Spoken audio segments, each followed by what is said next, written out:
Hello, Mr. Singh. Hi there, sir. How you doing? Very good. So welcome to the Recovery Project. Thank you. Thank you so much for taking the time with us today. So just for our audience, so the Recovery Project is really just, it's a coming together of a group of think tanks that are really reaching out to others, all from all political bents, from people from different, academia, different experiences, domestic, international, really to kind of wrap our heads around like what is going on with, to people, to economies, to our institutions now as we deal with the public health crisis, but actually looking into the future, Mr. Singh, as well, like where do we go? What kind of economy we're going to have afterwards. And so, as you know, I work at the Institute of Fiscal Studies and Democracy at the University of Ottawa. And so we partnered with the Center for Global Progress. It's a Washington, D.C. think tank, in Canada 2020, which is kind of a well-known Canadian think tank. And really, they kind of bring these voices together. And so it's just an enormous privilege for us to have the leader of the New Democratic Party with us today. Thank you. So an honor to be here. Thank you. So I want to talk a little bit about policy, a little bit about institutions, and really maybe a little bit about politics towards the end. And then, of course, there's the audience is going to want to hear as well, and put some questions to you. But I just wanted to start. So just how are you doing? How's your wife? How's your family? Yeah, well, I'm worried about people during this pandemic, during this crisis. I'm really worried about what people are going through. And on a personal note, though, I'm healthy. My wife and I are healthy. My family's doing well. My brother, my mom, and dad, everyone's staying healthy. But we're worried about what people are going through. Yeah. So, I think in 2019, the whole country got to know you. And I think we realized you're somebody that really connects to people. So I'm not surprised that you say that you're worried about people. And so this morning I got up and I was reading the magazine, The Walrus, and there was this terrific piece by Scott Patterson, who wrote this piece called The Anatomy of the Pandemic. And he's a doctor and he's a writer and he's from the West Coast. And he said, contagion may be a leading cause of death, but the worst thing it ever does is prompt us to recoil from one another. Much the greater injury to our health, to our communities, to whatever it is that stands in the way. And, sir, just from your sense, as being, somebody that crisscrossed the country many times in 2019, 2020, and in previous years as well, but, more recently as leader at NDP, how is the nation? How do you find people and businesses? What are they saying to you? Well, what I've been really struck by is that people in a difficult time like this are really coming together. There's been this sentiment as Canadians that we want to take care of one another. And I think that this pandemic has actually highlighted that. There are so many acts of generosity and kindness, so many examples of businesses and people really trying to look out for one another. And I think that is a sentiment that we want to build on, that compassion that Canadians feel for one another, that desire to help each other out in this time of need is exactly the type of sentiment that's going to get us through the initial crisis. But then when we look forward to how do we move forward from here, I think that same feeling of wanting to take care of one another is what's going to inspire, I hope, the type of policies and the type of decisions we make coming out of this. I agree. So with respect to policies, again, obviously these are historic times. We've not seen anything like this, in the past 100 years, including government responses, in Canada and around the world. And there was something else I was reading recently from something called the Boston Consulting Group, and they were providing advice to companies. But when I read it, I thought maybe it applies to Canada as well. And I just would like to get your take. And it talks about dealing with the short term versus the long term.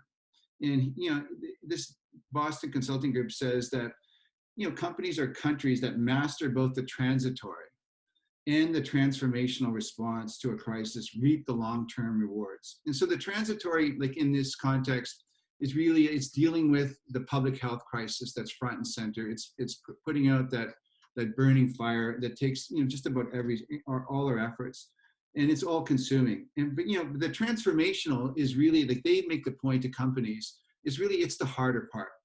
So, they say transformation, they're the smarter, they create opportunities to win in the long term. There's an economist called Muhammad Al-Arian, he used to rephrase like, we could end up winning the war, which is flattening these epi curves, but he says we might lose the peace. And so when you see sort of like these enormous responses, PBO yesterday, we released a fiscal report just reminding us how much money is going out the door to support businesses and households. Like, what is your take? How are we dealing with the transitory, first off, the public health crisis? And is the NDP in your role in Parliament, are you satisfied with how things are taking place? Well, I think that the response has been one where I think the government has taken some good decisions, but many of those decisions has required a lot of pressure from us as New Democrats to push them to get there. And while I'm happy with some of the outcomes, I think that the approach has been one where the government seems to be really focused in on excluding those they think are not deserving of help at the risk of letting those who need it most fall through the cracks. I think that approach has been one where I think the priorities are reversed. I would reverse them and say our goal should be, when it comes to releasing support or help, the goal should be we should be making it easy and quick and simple to help as many people as possible. So that's why I've said in the beginning we need to have a program that's universal, that anyone who needs help can apply for it, and to remove some of the barriers so that those who need it most aren't falling through the cracks. And if there's any concern about someone who doesn't need it applying for it, well, we can certainly figure that out next year. Right now, our priority should be making sure no one falls through the cracks. That's been my major criticism. But we've been able to push for some of the changes, and we've been seeing those changes, which is encouraging. I just wish that the priority was different, that it wasn't about finding ways to exclude, but instead finding ways to build an inclusive program that helps the people who need it most right away. And we've heard that, sir. I've heard that personally, that the NDP working hard behind the scenes to make sure that once the economy was effectively shut down with social distancing measures, that they pushed the government really to release monies quickly, worry less about moral hazard or fraud or these sorts of issues. So, and again, I thank you for that. I think that is a very good economic response. So, but like in terms of the size of the package, again, probably something in the neighborhood of $150 billion. Dealing, and again, yesterday we heard from the PBO that, they think the forecast, the decline in real GDP could be upwards of 12% annual for 2020. It's just an enormous number, maybe 3-4 times almost what we've ever seen in terms of recession before. Like right now, in terms of the size of the package going out, like, are you worried about the size from a fiscal perspective? Are you worried that maybe it's not even enough? Are there sectors that we're missing? My worry is that if we hadn't have responded the way we did, if we didn't put out help to people, the cost of that would be far worse. And I think about some examples. If we're asking people to stay home for the public health reason that physically distancing is going to help us deal with the transmission, because right now, without a vaccine, the only real tool we have to stop the spread is to limit transmission. If we ask people to stay at home, but they don't have the means to stay at home, they don't have the way or the means to be able to pay the bills or to pay their rent, and people, for example, don't have any income coming in, don't have the ability to pay their rent or mortgage, and then lose their homes.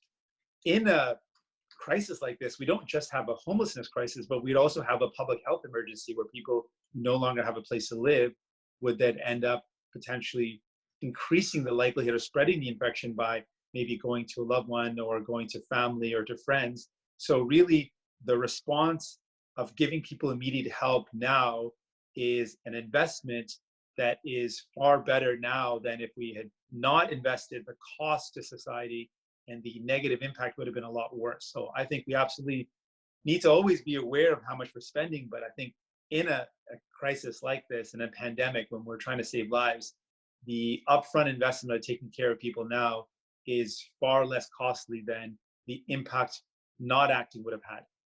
Nice. So, Mr. Singh, in the 2008 financial crisis, there was, I think, a lot of blowback from, people were using this metaphor that Main Street was paying off Wall Street or Bay Street. And so, governments around the world went quickly to help the financial sector when the financial sector was really, at the heart of the crisis in terms of underestimating risks. I mean, this time around, it looks like in terms of the construction of packages in Canada, but I think in many other countries as well, that there's more attention to providing money to households, and maybe I think so.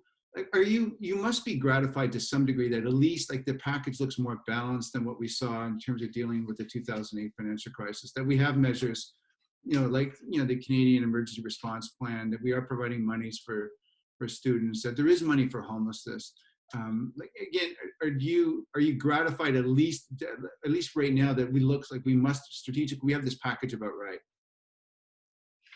I think that there has been a certain focus on people, which is something that we push for, and that is encouraging, that we have direct financial support through the CERB. I again wish it was universal so that anyone who needed it could get it, but you're right, this is a response that's more people focused. The wage subsidy, for example, is a type of subsidy that New Democrats support in that it is tied directly to payroll. A company that has employees on the payroll would get a wage subsidy, but if you don't have anyone hired, you wouldn't get it. So it's very much tied to employment, which is important to me. But I'm not at all going to rest on this, because it's the next phase where we know there will be significant investments made. And it's in the next phase, once we get beyond the immediacy of the crisis, when we need to be vigilant that not a single dollar goes to companies without having conditions that require that company to have employment in Canada, jobs maintained or jobs created in Canada. My big worry, though, is when given an opportunity to signal the direction that Canada is going, the Prime Minister failed. And what I mean is other countries have signaled really clearly, and I'm talking about Poland and France and Italy and Denmark, that they will not be giving public dollars to companies that are registered in tax havens. When I asked that very same question to the Prime Minister, he was not able to respond. And to me, a lack of response suggests that he's not willing to do that. But what I find really troubling is, on one hand, the government was prepared to tell a single mom going to school that she deserves $250 less, and that a student living with disabilities deserves $250 less. So they're willing to save money off the backs of these vulnerable people, but at the same time, the Prime Minister is not prepared to tell billionaires and millionaires who use tax havens that they won't get public help. That to me is very troubling. And that's why I'm not in any way at ease. I am going to be very vigilant, and our team is going to be very vigilant that in the additional measures that come forward, that it's not an approach like the 2008 no strings attached, give money to corporations and bail out Wall Street at the cost of Main Street. We're going to be very vigilant about making sure that doesn't happen. Okay, so thank you. So as we kind of, as the days, the weeks, the months kind of roll through, there's more and more talk now, and when our public health officials look at these epi curves, that things in many parts of the country, not all, but things are getting better, that social distancing measures are working. There's talk now of like opening up, through multi-phased approaches, parts of the economy. So as we move, as you say, to like the next stage, like where do you think those transformational opportunities are? And again, I preface the question by saying, I remember the 2019 NDP political platform, and I remember the calls for more monies for the health sector, to deal with income inequality, to deal with climate change. And I also remember that there was, people were saying, well, the NDP, they were raising, revenues upwards of $30 billion, and now we find ourselves, with increases in government spending in the neighborhood of $150 billion. And so, like, how do you transformationally, where are those transformational opportunities? Are they there back in your 2019 platform, or do you see in a post-COVID-19 world even other additional opportunities or challenges? I absolutely see that there's an appetite for change. And what I've been really signaling is that instead of thinking about when do we get back to normal, I want us to build forward to something better. And I think one of the ways we do that is by taking better care of each other. So the opportunities we have, we look at some of the sectors, we know that healthcare has been shown very clearly to have been starved of funding. It's one of those examples where people are already there and they say, you know what, our healthcare system clearly is not where it needs to be, and so we need to do something differently. One of the specific transformational things I think people are very much ready for, they were already ready for before, but now with millions of Canadians losing their jobs, which means they've lost their benefits as well as their income, people are ready for the idea of a universal pharmacare, like a universal healthcare system, one where everyone knows that their medication will be covered. And we will join the ranks of every other country in the world that has a universal healthcare system where medication is also covered. I think that's really important. We're hearing and we're putting pressure on the government that in the interim, there should be a first step that people who have now who've lost their access to benefits, more than ever, we need immediate relief during a pandemic that Canadians can actually afford their medication. But that's a transformational change that should start with an investment now, but we should move to a completely universal program. I think long-term care, we've seen really the glaring neglect of our healthcare system is most apparent in the death and the loss of life in long-term care homes. And that's where we know we need to have better investments. We need to make sure we do away with the for-profit model, because some of the worst conditions have been where the for-profit model allowed for corners to be cut, and seniors are the victims of that and taking the toll of that cut to quality care. So ensuring that we've got quality, guarantee across the country that there's a national standard around long-term care homes. The workers are paid enough so that they don't need to work in multiple centers. But also our social safety net was designed in the 70s for a reality that no longer applies. And I speak about workers who don't work a traditional 9 to 5 anymore. So we need to have better protections in place. And EI is again shown to be insufficient in responding to people's needs. So a broader program where more people can access it if they ever get into a situation where they're no longer able to work. And then finally, I think paid sick leave, more than ever, that concept, and I can say I was a bit guilty of this. When I wouldn't feel well, I would still push through and go to work because I thought of it a mark of toughness. But really, it's a little bit irresponsible if we think about the context of a pandemic. If you're not feeling well, you should be able to stay at home. And in fact, it's the responsible thing to do. But for a lot of people, they can't make that choice if the question is between going to work and paying the bills or staying at home and being safe, but then not knowing how you're going to pay rent. That's an impossible choice for people. And so paid sick leave, a broader social safety net that includes a more robust form of protection for people that's better than EI, and healthcare investments that include universal pharmacare, dental care, head-to-toe coverage that take into consideration people no longer have jobs with benefits, and we need to provide a more robust series of benefits so that people can actually know that they're going to be taken care of. Nice. So, Mr. Singh, as well, in your platform and in other statements, you've talked about files like, like certainly in the platform, climate change and infrastructure. And I just again, you already, like today, you talked about the coming together of a lot of people. I've seen some polling results as well that people are broadly supportive of the government's approach, Parliament's approach, and again, in minority parliament approach. So, do you think, is this coming together, the fact that, that people are looking at the science, they realize, we're dealing with a pandemic, something very serious, we're taking good advice from our scientific leaders, public health officials. Can this translate to some progress in terms of changing our infrastructure so that we're dealing with climate change as well? How would we bring that about in a post-COVID world? Absolutely. A huge yes to that. I think people more than ever are ready for a different approach. And the different approach is when we make decisions now, we need to look at those decisions as not just being the next couple of months or the next couple of years, but the investments we make now, the injection of public investments now will shape not just the next 2 or 3 years, but the next 30 years, 40 and 50 years. And so what I would like to see happen is if we make the priority of our investments, what investments will make people's lives better, which will improve the quality of life, make cities more livable. And so the investments that I want to see are in things like public transit. We know that if we can get around easier, it's also going to help us reduce one of the largest contributors to greenhouse gas emissions, which is transportation. And it will make people have a better quality of life. It'll create local jobs, but also just a more robust economy and a more robust society.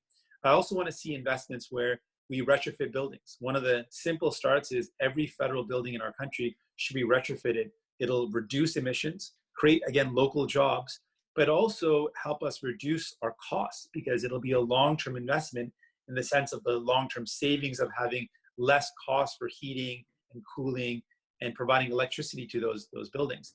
And then if we expand that beyond buildings to all homes and all municipalities and incentivize provincial governments to allowing that to happen, there's a serious opportunity to provide great opportunities for work, but also that long-term investment, that the work that's happening will have a long-term benefit of reduced emissions, better quality air and communities with more livable cities, but also that reduced costs will have a long-term benefit, and we'll see that return of that investment in a really significant way. But really, it's an opportunity now. We've got a chance now. We're going to be making investments. Let's make investments that allow us to have that dual benefit of the immediacy of getting people to work and having good quality jobs, but also investments that will create better communities that people can live in those communities with a better quality of life. Thank you, Mr. Singh. Mr. Singh, are you worried about this concept of a fiscal reckoning? People they're shocked by just how much public debt is going up. And like for me, to be honest, sir, like I think I'm a bit like in your camp. I think we're going to need some investments that probably need to be deficit financed at the end of this COVID-19. And I think there's this opportunity because we have these low interest rates. So like, do you think are you going to face a significant challenge in Parliament, maybe from the Conservatives, maybe others, maybe, some constituents just worried about debt? Like, how do you communicate to people that, Canada, we could live with this, this increase in debt, that we are fiscally sustainable? Well, I think there's evidence that suggests that we can. I don't think that that's a problem. I think, but more importantly, I want to look at, what happens every time we've come out of a crisis. If you look back in history, there's been two responses. One is where we make better investments in people and put in place better social programs. And there have been times after a crisis where we've seen cuts to care and cuts to programs. We can actually just look at history and see what have the outcomes been. And I would put to people, when we've cut as a society, when governments, mostly conservative, but liberal as well, when they've cut services and programs out of a crisis, it's actually meant a worse recovery. It's meant more difficult times and more pain for people. But when we've invested as a society collectively in taking better care of each other, the evidence is we've actually built better societies, more equal societies, fairer worlds where people are able to build a good life for themselves and their children and their families. And so I would look at evidence and say, the best way to come out of a crisis is to take better care of each other, and is to have the willingness and the courage to say, right now is the time to invest more in each other, not to cut the programs that people need. Out of a difficult time, more than ever, we need to invest in our healthcare, make good decisions about infrastructure spending, and investments that will build a better quality of life while we're actually creating good employment and the long-term benefit of reducing emissions and costs. So I think this is the time more than ever to double down on taking care of each other and to resist the perhaps the right wing and the conservative approach of clamping down on these type of investments, and the right wing that might say that it would be disastrous to take care of each other. I think it would be, in fact, disastrous to not take care of each other, and we should do more to lift each other up. Thank you, sir. Sir, how do you think our institutions are holding up under the stress of this emergency, this public health crisis? And where do you think our institutions will be on the other side? And by the word institutions, I don't mean just buildings and in our legislative processes. I mean, like, obviously the role that Parliament plays in holding governments to account, but also federal, provincial, territorial relationships, our relationship with First Nations people. Like, you've talked already multiple times today about, like, these are opportunities to unify the country. Like, do you see post-COVID-19 opportunities to unify the country that seemed a little bit divided in recent times? I think the evidence is there. We've seen that there's been a great degree of collaboration between different levels of government. There's been perhaps the one area where there's not been enough is with Indigenous communities, but we need to be more vigilant about making sure that Indigenous communities are included at the table and a part of decision making. But what we're seeing is a desire for people to see us work together. And Parliament, as much as we've been pushing the Liberals to deliver, and I've been critical about the lack of urgency with the response, they have actually responded to our push to say broaden the CERB to include students and to include seniors, or to include people that have been missed. So there is an evidentiary ground to say we have worked together. And I think more than ever, Canadians have seen that when government works for people, there is a benefit in their lives. So I think there's going to be more trust in the ability for governments, if they're given the right push, to make the right decisions to actually make people's lives better. So I think there'll be increased opportunity for people to buy into social programs now that they've seen the benefits in their own lives directly. So I think that in that sense, there'll be a strong opportunity to come together, and that we'll see on the other side of this, those types of institutions are stronger. Where I see some weaknesses is there's been internationally, some institutions have been challenged. And while I don't think it's wrong to take a good hard look at our response to the crisis and making sure we are critical about mistakes made and look to improvements, I think we do need to rebuild international relationships. We need to realize that in a global pandemic, it is incumbent on all of us to work together internationally as well. And that though there might be some that seek to divide in that area, we really can't afford to have a lack of a unified response, particularly when we know many of the challenges we face are challenges that impact all of us. A pandemic impacts all countries. We're all interconnected. So we need to be able to work together. And the next major crisis that could have and has had already significant impacts on people is climate change. And the impacts of climate change on people's lives, their ability to live in certain communities, means that we also need to work together globally. So that's the one area where I think we need to double down on the importance of working together, where there might have been some erosion of trust.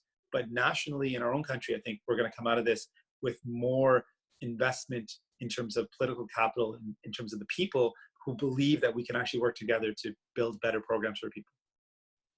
I certainly agree with you, sir, that it seems odd so far that given the global nature of a pandemic, because by the very nature it is a pandemic, it's affecting almost all countries, that our responses seem to be so much more like within the nation or like within a province or a municipality. But so I agree with you on that point. Just if I could take you back to that issue of federal, provincial, territorial relations. I think it may be the case that coming out of this COVID-19 pandemic, that we find some provinces, some municipalities in very difficult shape. That just the increases to their debt loads will make it difficult for them, either in the case of municipalities to provide services, or in the case of maybe a few provinces to make sure that they can pay interest on their public debt. Are we headed to a time where we need to rethink the fiscal federalism in this country, the way the federal government works with provinces and territories, those big transfers of money? Absolutely. We're going to need to rethink the way that services are delivered. Particularly, I think one of the hardest hit in the three levels of government are municipalities.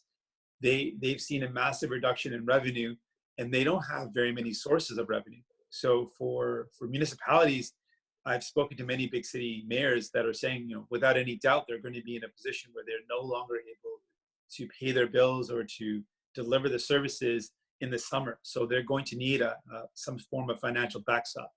And it really calls into question the resilience of municipalities, because they don't have a very sustainable form of revenue generation. And so we do need to take a hard look at that and what that means for the viability of cities in the future. We're going to have to do a better job of giving more tools to cities. So one of the tools that we've seen that's worked is the gas tax, but really there needs to be something more robust, something stronger, something that gives them a better ability to cope with these unpredictable circumstances. So I think certainly there, but in general, there's a major role for leadership that the federal government has to play. It's really incumbent on the federal government to bring all levels of government together and to provide a path forward. And so I will be pushing for that when it comes to solving some of these problems, when provinces and cities don't have the revenue they need to be able to deliver their services, it's really going to be up to the federal government to sit down and figure out that path forward. Thank you, sir. So I've got some great questions from our audience, and if it'd be okay, I could just sort of put some of these questions to you. And Sure. You've touched on some of them already, like the issue of universal basic income, which I know there has been ongoing support by the NDP. There's a question again from Carl Flecker. He says, C-19 has made it clear the shortcomings in our healthcare supply chain and access to various kinds of equipment, from protection equipment, testing equipment, personnel. It has also made more apparent that internationally trained and experienced healthcare professionals are here and willing to help, but struggle with licenses, to continue their professions. The question really is, would you support holding a national roundtable to rebuild our healthcare supply chain? Yes, direct answer, yes. One of the things I think I can point out very specifically too that I'll be pushing for, so you've heard it here first, is that I really believe when it comes to medically essential equipment, there was a mistake made, decades ago, that all of our production and manufacturing, because of the globalized context, was offshore and it was in different countries. And then we've seen the weakness of that in a pandemic. If all of our production of medical essential equipment is made in other countries and there's a shortfall or we don't have enough, then it's very difficult to obtain that. And so we need to really double down on the importance of local manufacturing, Canadian domestic manufacturing of our medical essential equipment. And that means encouraging that type of manufacturing, that the government should purchase that type of equipment locally and domestically, and to ensure that we've got a vibrant supply chain in our own country. We've seen with the unpredictability of the president in the United States, who made a dictate to discourage 3M from delivering equipment, with problems when we have a pandemic of obtaining supplies from our usual sources. We need to be able to build that locally and have the capacity to build it locally. In a positive side, we've seen some companies and local businesses step up, but we should have that existing supply chain ready to go. And so that's one thing I definitely think we should call for. And then when it comes to the internationally trained talent that is in Canada, that made it here because of their international training, but then when they have immigrated, it's no longer recognized. And that to me is a failing in our immigration system, where we acknowledge someone's talent as a basis for their immigration, but it no longer is valid when it comes to their employment. And we're really missing out on the quality of these amazing folks that come to make Canada their home, that aren't able to work in their fields, particularly in the health field. During this pandemic, we felt the loss of that. Thank you, sir. Great question, great answer as well. So another question from Darcy DiMorsico. And Darcy says, several of the measures Mr. Singh has discussed are provincial responsibilities. For instance, setting standards in long-term care homes, or gaps between disability insurance and the Canadian Emergency Response Payment Benefit monthly amounts. What does our federal system mean for how we recover? And so I don't think Darcy is taking you head on saying that this is about intrusion, but like, what does it mean to work in a federation to facilitate recovery? Well, we can look at some examples of standards that we've already set nationally. With our Canada Health Act, we do have standards around making sure that healthcare is delivered in a manner that is affordable, that is public, that is accessible, that's transferable. So we do have standards set that are federal standards. Similarly, the way we set those standards is by working with provinces and territories to develop the standards and then to include them into the Canada Health Act. We've got a framework for doing so. We just need to include long-term care. So it's going to require, in a federation, working with provinces to get to the standard, but we absolutely can achieve that. And then to roll that into the Canada Health Act would allow us to have that mechanism for accountability. When it comes to the supports, we've got a federal program, EI, but the EI program has shown to be inadequate. We looked at this crisis and found that only 40% of Canadians can actually qualify for EI based on their employment, which means the vast majority, 60%, don't qualify for EI. There's a problem when we've got a federal program where the majority of Canadians can never qualify for it. So we've got to find a better way to deliver help to Canadians who lose their job, something that is broader than EI. And that's why we push to see the CERB. I remember when I asked the question in the beginning of this crisis in early March, the government said, oh, we'll just make it easier to get EI. And I highlighted again and again that no, EI is insufficient. So I think we absolutely need to broaden our approach to how we give people supports when they lose their jobs, something that is more inclusive than existing programs. So there's ways to take our existing programs and broaden them. And there's existing structures we have where we can use them to encourage more accountability for healthcare.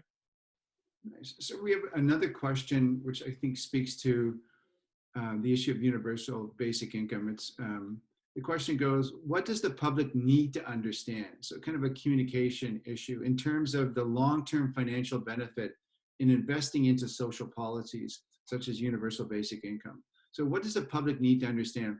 And then the context is the rights-based argument is great for us on the left. However, the financial benefit could be shown and better articulated. Like, what are we missing? Why is it taking us so long? Notwithstanding great efforts by the NDP and even progressive conservatives like Senator Hugh Segal and others have been talking about this for decades. Why haven't we crossed that finish line on basic income? One of the problems we have is that there is a lot of misinformation or stereotypes, and in order to dispel some of those stereotypes around the idea, if people had some quality salary or some basic income, or if they had some supports, that it would mean that people wouldn't work, or other myths around the negative impact of this. What I've been calling for, and what we called for in our campaign, is let's have a national pilot project and use the evidence obtained by this pilot project to see if any of those myths are borne out. I would assume, my hypothesis would be that no. In fact, what we've seen in early evidence from the Ontario pilot project, that in fact it encourages better quality of life for people, and people are able to lift themselves up because of that initial support, and are able to get better jobs, and are able to build better lives for themselves. So it's actually an incentive or an investment that actually returns on people being able to live a better life and be able to improve their quality of life for themselves and their family. So I think that's one way. Let's have evidence and make the decision and show the public that if we've got a program like this, what are the outcomes of it? It's going to improve people's lives. I think there are some programs, universal programs like the pharmacare, that now more than ever, we have a lot of evidence why it works. And we've got a lot of need as people have lost their jobs, they've lost their income and their benefits. And there's millions of Canadians in a pandemic that can't afford their medication. That is something that should never have been the case.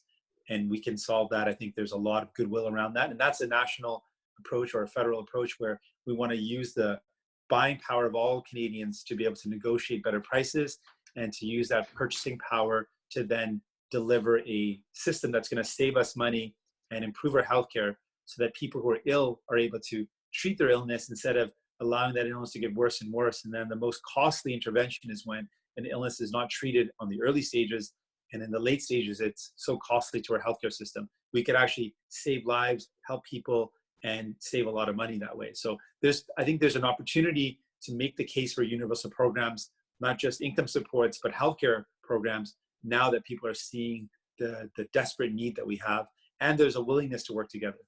Nice. So another question from Gavin Charles, who I think wants to get a little bit inside the tent, and what is it like behind the scenes in terms of working with these institutions? And he starts by saying, Elizabeth May has said that the level of access that opposition parties have to the upper echelons of government during the crisis has been unprecedented and very positive. Do you agree? And if so, has the access been meaningful and useful? Are you able to connect directly with the Prime Minister to give feedback and propose policy alternatives? How is it going behind the scenes, sir? There's certainly more access than before. There's no question about it. Partially, it's because we're in a minority government, so the government needs our help to be able to pass initiatives. So there's an additional crisis combined with the fact of a minority government that requires greater collaboration, which is a good thing.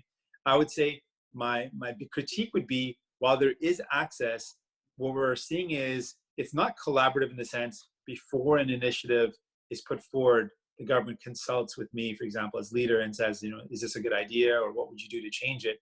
They announce things, and then we push them to say, well, there's a huge flaw in this. You've started with a 10% wage subsidy. It should be at least 75%, as the UK and Denmark have done at a minimum. And so it's more pressuring and pushing the Liberal government to then change their position to a better one. So while I'm encouraged by the fact that there seems to be listening after we push, it could have been better if they started with a collaborative approach, where before making an announcement, they work with us in terms of hearing our feedback. I think one of the things that I'm noticing is that I use a lot of my personal experiences. I remember difficult times when my brother and I were living together, and we didn't have money and didn't have a lot of income, and I was worried about putting food on the table for my little brother. I was in university and he was in high school. And I remember the idea of not having income, and my salary not being enough to pay for things, and his friends in school asking their parents to send home food for us, and that would be the food that we ate. Because I have some appreciation of the struggle that people are going through, I pointed out that the CRB at $1,000 was not enough. Because we know what it's like for people that are living paycheck to paycheck, we know that the universality is so important, because people falling through the cracks means dire and desperate things for people. So I think that's something that's been missing in our interactions with the government. They don't appreciate the urgency, but we're pushing them, and the pushing seems to work, which is encouraging. So it is a unique scenario that we're in. hopefully that gives you a bit of a sense behind the scenes what's going on. No, it does. That's great. And so I think we don't have a lot more time, but just a different type of question. I thought maybe we could get this one in. The question goes, there is a potential for the transition to low carbon economy, which you've spoken about on many occasions, to create tremendous social and economic value for Canadians. However, getting there will require significant investment in capital. Can you speak further to the role you see Canada's resource sector playing in that transition and driving the necessary investment? It's a complicated question. Yeah, I think the starting point is that all Canadians, no matter what sector they work in, whether it's resource sector or the energy sector, they want to know that they've got a job that's sustainable. That's, in simple terms, a job that's going to be there for a long time. And what we've seen through no fault of resource sector workers or energy sector workers, their sectors have been faced with a lot of volatility. And we know that the global markets are very volatile, particularly when it comes to energy and to resources. So we owe it to those workers in those sectors to build something more sustainable. And that means, first off, ensuring that they're at the table, that resource sector workers and energy sector workers and industries are at the table. But we need to look at ways that we can create more sustainability. What does it mean to have a job that is long lasting, and how can we create that type of long lasting job? And those type of decisions are going to be difficult, but if we keep in mind we don't want to leave any worker behind, if we as a society collectively agree that we need to make massive investments, then we can lay out a plan for that. We can lay out a course for that. And so we know that some of the proposals have been the very same infrastructure that's required for oil wells are very similar infrastructure for geothermal energy. So that idea of converting those to opportunities to create energy. We know that the cleanup of abandoned wells is also a potential opportunity for work. But we need to do something more than just kind of tinkering with those solutions, which are good, but are not really profound, massive changes to provide really committed long-term changes that will give people that sustainable employment. So that's something that we have to be prepared to do. It's going to take massive investments. And I think, like I said before, this is the time to do that.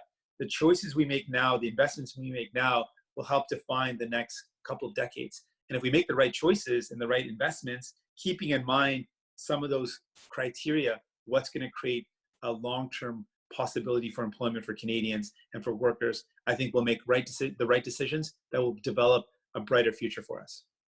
So that's terrific. And maybe just we can end on this question. And the question really, it's really from me. So, and as I listen to you and as I've watched things play out in the media, that it seems to me that the NDP has played a significant role in broadening and deepening this support package. And is there a set of priorities that you see as we move to recovery? And again, I can appreciate the metaphor that when the house is burning, you focus on the fire. But as leaders, you need to look, and you've spoken today about transformational initiatives. Are there 2 or 3 priorities that you see that will kind of drive the work of the NDP through the early recovery stages? And what might they be, sir? Certainly, I would say first and foremost, healthcare. We need to transform our healthcare system, and the easiest and boldest initiative would be universal pharmacare and perhaps dental care. When it comes to our safety net, I think we need to broaden the EI so that it's more inclusive and provide supports for paid sick leave. Given the pandemic, we know how important that is, but broader supports for people who are working in precarious, contract, freelance, in non-traditional modes of work that are now more and more becoming the common denominator. So we need a broader safety net for those folks. And then when it comes to our investments have to be long-term investments. So investments that create jobs, infrastructure investments I think are crucial, but infrastructure investments that create a better quality of life, like public transit, while also reducing our emissions to give us that long-term return on the investment. I think those are 3 things that I would focus in terms of criteria, but really the focus is what's going to help people live a better life, and how can we generate or push all of our investments towards the clear outcome of good quality of life that improves people's situation and lifts up Canadians in a really significant and real way. Wow, sir, all that's left right now is just to give you a great big thank you. It's been an honor to speak with the leader of the New Democratic Party, Mr. Jagmeet Singh. And I wish you and your family well through this time. And I thank you for your service. So thank you for speaking on behalf of my Recovery Partner projects. Thank you so much for giving us the time today. Thank you, sir. Mr. Page. It was a pleasure chatting with you, and thanks to everyone that was tuning in and listening. Thank you so much. Stay well, sir. You too, sir.